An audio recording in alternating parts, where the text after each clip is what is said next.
Every single app on your phone, every game, every social media platform, every GPS navigation tool would be completely useless without one simple idea: the ability to make a decision.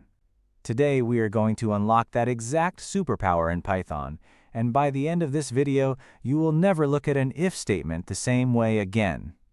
Here is what we are covering today. We will start with the basics of how Python makes decisions, then move into comparison operators, then tackle if-else and elif chains, then explore nested conditions, and finally wrap up with some real-world examples you can use right now. Let us get into it. Section 1. The if statement, your program's brain. Think about the last time you checked if you had enough money before buying something. That mental check, that split-second evaluation, is exactly what an if statement does in Python. It asks a question and then decides what to do based on the answer. The basic structure is almost like plain English. You write the word if, then you write a condition, then you add a colon, and on the next indented line you write what should happen when that condition is true. For example, if a user's age is greater than or equal to 18, print, you are allowed to enter. That is it. That is the whole thing. Now here is something beginners often miss, and it trips them up every single time. The indentation is not optional. Python uses spaces to understand which lines belong inside the if block. Forget the indentation and your program breaks. Python is one of the few languages where spacing is not just style, it is syntax. The condition inside the if statement always evaluates to either true or false. These are called Boolean values, named after mathematician George Boole. Your entire program's logic, no matter how complex, boils down to millions of these tiny true or false questions happening in sequence. Kinda makes you think about what else in life works that way, doesn't it? But first, we need to talk about how Python actually compares things. Section 2. Comparison operators. Speaking Python's language. Before Python can decide anything, it needs a way to compare values. That is where comparison operators come in, and there are 6 you absolutely need to know. Equal to uses 2 equal signs, not 1, 2. 1 equal sign assigns a value, 2 equal signs asks if 2 values are the same. This is one of the most common mistakes beginners make, and honestly, even experienced developers slip up sometimes. Not equal to uses an exclamation mark followed by an equal sign. Then you have greater than, less than, greater than or equal to, and less than or equal to. You can compare numbers, strings, and even variables. Python is pretty flexible here. You could ask if someone's username equals admin, or if a temperature reading is greater than 100, or if a score is less than or equal to 0.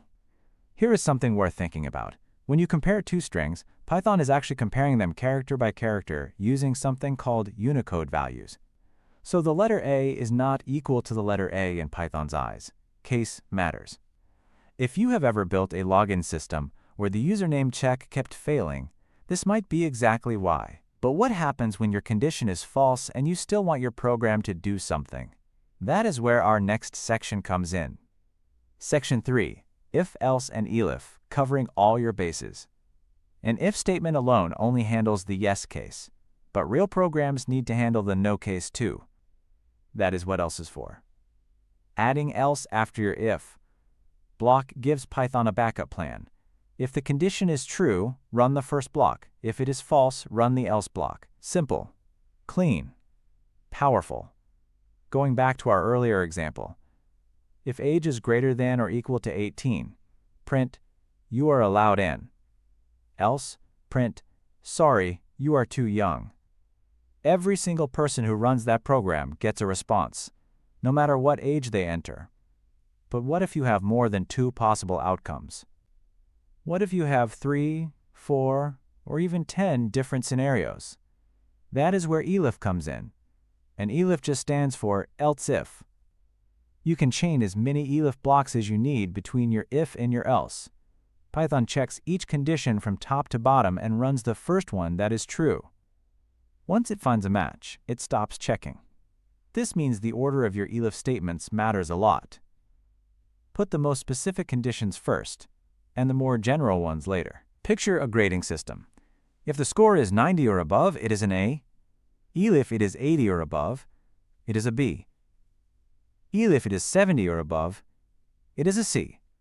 Else, it is below passing, clean, readable, and logical. Now you might be wondering, what if you need to check two things at the same time? Hold that thought.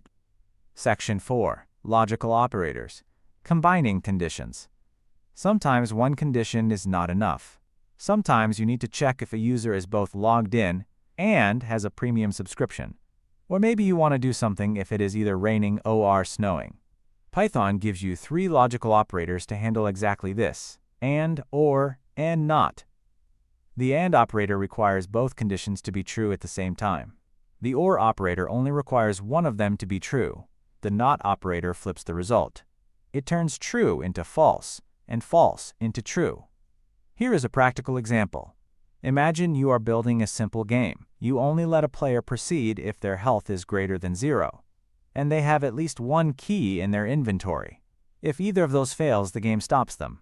Using the AND operator, you can check both in a single line. One thing to watch out for: combining lots of conditions on one line can make your code hard to read.